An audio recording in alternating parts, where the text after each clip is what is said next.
Let's pray. Heavenly Father, bring us joy. In Jesus' name, amen. Living in Hawaii is not good for football fanatics who are also followers of Jesus. We're kept out of the end zone by the time zone. All the football games are played while we're in church, with the exception of the Sunday night game, which for us is a Sunday afternoon game. Even Monday night football and Thursday night football create problems because the game starts in the afternoon before we get home from work. I used to watch the games when I could. Then I discovered the 10-minute highlight reel on YouTube, perfect for my attention span. If there is a game on when I'm home, I found actually that I'm more interested watching the people on the sidelines and in the stands. Because even if my childhood team, the Broncos, are playing, it's the outliers that provide the best view for me. I've always been a fan of John the Baptizer, and it's not just his snazzy camel hair jacket and bug stains in his teeth from eating locust. I used to ride a motorcycle, so I understand the whole bug stains in your teeth thing. And I'm not sure I could live on honey, but there are worse things. What I love about John is he is the model outlier. He is so different than everyone else that you can't help but love the guy, even if you disagree with him. I mean, just look at the Pharisees. One minute they love him, the next minute they hate him. They didn't know what to do with him. He reminds me of those coaches that run up and down the sideline screaming and yelling and kicking things over. They get in the face of every player that messes up. They gesticulate wildly. And it's probably a good thing that I don't know what they're saying into those helmet microphones to the players on the field. I know they are trying to get the absolute best out of every player, take them to the next level, because their job, and whether or not a player is still here next week, depends on them winning. Part of the coach's attitude is the result of him being powerless to actually change what is happening out on the field. He can yell, he can knock things over, he can plan, he can wave his arms like a chicken, but it's the team out on the field that's actually playing the game. Now, there are players on the sidelines. Some know they're never going to get out on the field, and so their helmet is on a shelf and they're not even paying attention, they're chatting. There are the kickers and special teams who can be called up at a moment's notice, and their helmet is either in their hand or crooked on their head, ready to go. And then there are the media folks and the special guests and the cheerleaders, all doing whatever they think that they need to do. And of course, don't forget the crowd in the stands who think that they actually know more than everybody else that's out on the field, and they're happy to tell them that. So John has been waiting on the sidelines for his number to be called, the ultimate in special teams. His story is one of those Christmas miracles. His dad and mom unable to have children. They grow old, deal with all the stink eye, because back then that meant that God was mad at him. He was actually punishing them. Then one day, Zechariah comes home from the temple where he worked, and he was speechless, literally, because he questioned the angel who came to tell him that he was going to be a father. And Elizabeth had an equally amazing story, also about an angel who told her she was going to be a mom, even though she's already on Social Security. And sure enough, 9 months later, a baby pops out. Zechariah is still speechless, and so the family goes to name him after his dad. But Zech grabs a slate and writes, his name is John, which is the name that the angel gave him. And suddenly Zech can speak again. He praises God, and the rest is history. John grew up. His parents were already old, so it's quite possible that they died when he was young. Tradition hands down that John was most likely adopted by the Essene community that lived out in the desert. And among other things, they practiced a daily baptism, something that's not easy in the desert. And they also, by the way, were fairly conservative in their theology, desperately waiting for the Messiah. In other words, it sounds like a perfect fit for John. Somehow, some way, the word got to John that it was his time to start his ministry. Now, we don't know whether it was an angel or the vision or anything else. It just says the word came to him. But 30-year-old John grabbed his jacket, a lunchbox with locusts and wild honey, and headed out to get things ready for the Messiah. Have you ever spent time in the desert? I don't mean, by the way, just driving through Death Valley or walking the Kilauea Iki lava trail. I mean actually living in the desert for an extended period of time, far away from anything and everything. It creates both a sense of isolation and a need for independence. You learn to size people and situations up quickly because everything out there is dangerous, and there is no cavalry to call if things go wonky. It also means you aren't necessarily a people person. After all, I mean, there's not a lot of crowds out there for you to practice your people skills on. Now, how word got out John was baptizing and preaching, another mystery, but it did. And next thing you know, the Bible says everyone came out to see John and hear what he had to say. John's worked up. He's not only a wilderness guy, but he doesn't know exactly when the Messiah is going to show up. And it's obvious there are a lot of crooked roads that need to be straightened, hills that need to be leveled, valleys that need to be filled in. The Cajun Navy's not going to be around for 2,000 years, and so he had better get to work. Now the crowds come. By the way, it's not just the holy and the self-righteous that show up. So do the riffraff, tax collectors, prostitutes, mercenary soldiers, and people with too many jackets. They came to see a man about a baptism, one that strangely enough includes repentance for the forgiveness of sins, which goes against every tenet of church growth. See, they always tell us, hey, don't tell them about the repentance. Keep it mild. But John was just up front, and they kept coming. John yells at them, calls them names, challenges them to bear fruits worthy of repentance, and the people don't run away. Instead, they ask him, what should we do? John hollers at them about playing fair and giving away their extra coats and being content with their pay.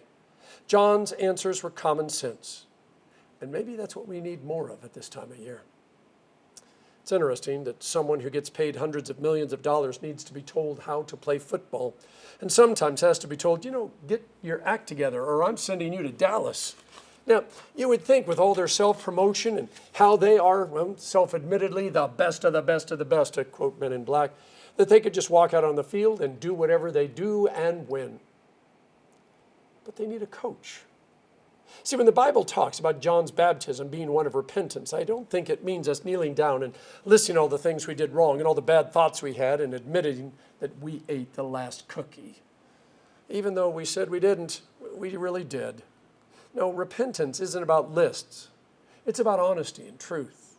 Quite a few players this year blamed their losing on coaches and other teammates. And when the team fired the coaches or replaced the players, the team still lost. And there was an obvious truth that could no longer be ignored. When I asked God, what should I do? It needs to come from the heart and the soul. When John tells the riffraff what to do, the crowd hangs on every word. The truth is laid bare. There's no hiding, no pretending. The tax collectors collected for Rome, but they took a hefty amount for themselves. And the soldiers, they ran a protection racket. If you didn't pay up, you didn't get protected. And so when John tells everyone to share and play fair and be kind, it's just common sense. The kind of stuff that you learn in kindergarten, the kind of stuff your mom teaches you when you're little. And the willingness to ask questions like, I'm a soldier, what should I do? I'm a tax collector, what should I do? John cut through all the religious nonsense and hype and cut straight to the soul. And the people got it. Something that is very important to notice. Before John starts talking to the spiritually lost, he has some choice words for the supposed religious do-gooders and self-righteous. He calls their bluff, and he actually calls them a brood of vipers. And I don't think he meant that as a compliment. It's one thing for John to point his honey-stained fingers at the riffraff and call them names. But those of us who have been in church almost every Sunday, who know how to look and act all religious, why is he picking on us? So how much do you think about Jesus? Okay, when you're here or you're watching the video, okay, that's a given. But what about the rest of the week? I'm not just talking about thinking of all his miracles and great stories, but about him coming back and heaven and eternity and angel choirs and stuff like that. How often do you think about the fact that you need a Savior? Is that Advent benediction, e'en so, Lord Jesus, quickly come, something that, if it's not on your lips, is at least on the tip of your tongue? Just once, I'd love it if an NFL coach went up and grabbed 23 people from the stands, the ones with the biggest mouths, and had them come down on the field and play against the other team. 11 on offense, 11 on defense, and of course they have to have a kicker. I think it would be fun to watch as long as there was enough ambulances to get them all to the emergency room, or at least the scoreboard was able to go up into well above the triple digits. And by the way, I wouldn't put them in for just one play. I would actually make them play the whole game. Then see what they'd like to say after that. See, it's easy to be on the sideline or in the stands or become a coach and start yelling at the people on the field. You're a dad, act like it. You're a mom. You know what? Do something. You're a pastor. Look like one. We think our job is to get other people to do the things that we struggle with. And we tell all those people that God sent us, that we're the coach for God's team, and they better listen to us or else we're going to send them someplace worse than Dallas, although in the summertime the temperatures are about the same in the two places. See, here's the reality that John the Baptizer is preaching and baptizing about, even with all his rants and ravings. this bug-toothed, camel hair wearing preacher actually understands what his job is. Since God is sending him to raise valleys and flatten hills and straighten roads, it means, well, things are already pretty wonky out there. In football language, there have already been a bunch of fumbles, interceptions, missed field goals, and quarterback sacks. And that is why God is sending us a Savior. We don't need more coaches yelling at us. We need someone who can step up onto the field and win the game, even as the rest of us walk off to the sidelines or the stands. John turns to everyone, religious and irreligious, and he says, look, I'm not the one you've been waiting for. I'm not the Savior. I'm going to baptize you with water, but one who is more powerful than I is coming.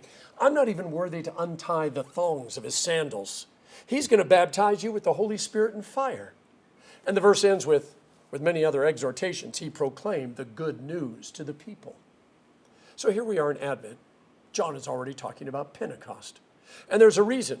We need to be thinking about more than just quiet nativity scenes, hot chocolate, and holding candles and singing Silent Night on Christmas Eve. Our sin gets called out. But for those who are in Christ, there is no condemnation because the birth of this little baby set us free. And once that happens, look out. Jesus is the Emmanuel, the God with us, the one who's right here. And think about all the characters on the sidelines and in the stands that very first Christmas. Shepherds, wise men, politicians, religious leaders, a conquered people, all of who are people very much in need of a Savior. A people who may or may not understand their greatest need is being met by a tiny little baby in the manger. If it was something John said that drew the crowds, it certainly wasn't his eloquence, his endless tirades, his honey breath, or even his fancy camel hair jacket. No, it was the Holy Spirit working in and through John, so his words spoke past the pain and the darkness and the hardness of this world, so that these words would be buried in the soul of those who had given up, who were afraid that the darkness was going to win, who were crying out for a Savior, and God had heard them. So what shall we do? Well, if you've got an extra jacket, you can donate it to someone. If you're a soldier, be content with your pay. If you're a tax collector, be fair. But there are other things that we can do. We can worship. We can speak hope. We can love. We can forgive. We can confess our sins. We can draw on the grace of God and live a life that reflects the light of this little child whose birth we celebrate. See, our goal is not to become perfect so that the world has to look at us and go, wow, if only we could become like. No. We live a life of grace, proof of grace, that God can forgive no matter who you are and what you've done. John didn't come to yell at us today. Well, he did a little, but it wasn't just to yell. He came to point us to the scoreboard where it says the game is already over and our team, has already won. Now, there are still players out on the field thinking that there's time left on the clock, but there isn't. You see, we have a God who saves. And by the way, the Bible says he saved us even before the foundations of the earth were laid. If John were to show up this morning, I think he would yell at us a little. It's that social awkwardness of being raised with elderly parents and then in a desert with a bunch of religious fanatics. But after we look him straight in the eye and ask, well, what then should we do? The yelling would stop. He would start talking about all the work there is, straightening roads, filling in holes, leveling mountains. And he would love some help. Because when all the construction is finished, there are a lot of people who need to be on that road. And it's our job to clear out all the obstacles so that they can find their way to Jesus. Because Jesus is already out there finding them, beckoning them to follow him, to be with him. And it turns out all that construction work is nothing more than giving away an extra jacket, treating people fairly, putting the best construction on things, and being content. All of which are gifts of the Holy Spirit, who not only filled up Jesus' mom Mary, but thanks to some water that flowed over our heads and some words spoken by a pastor, fill us up as well.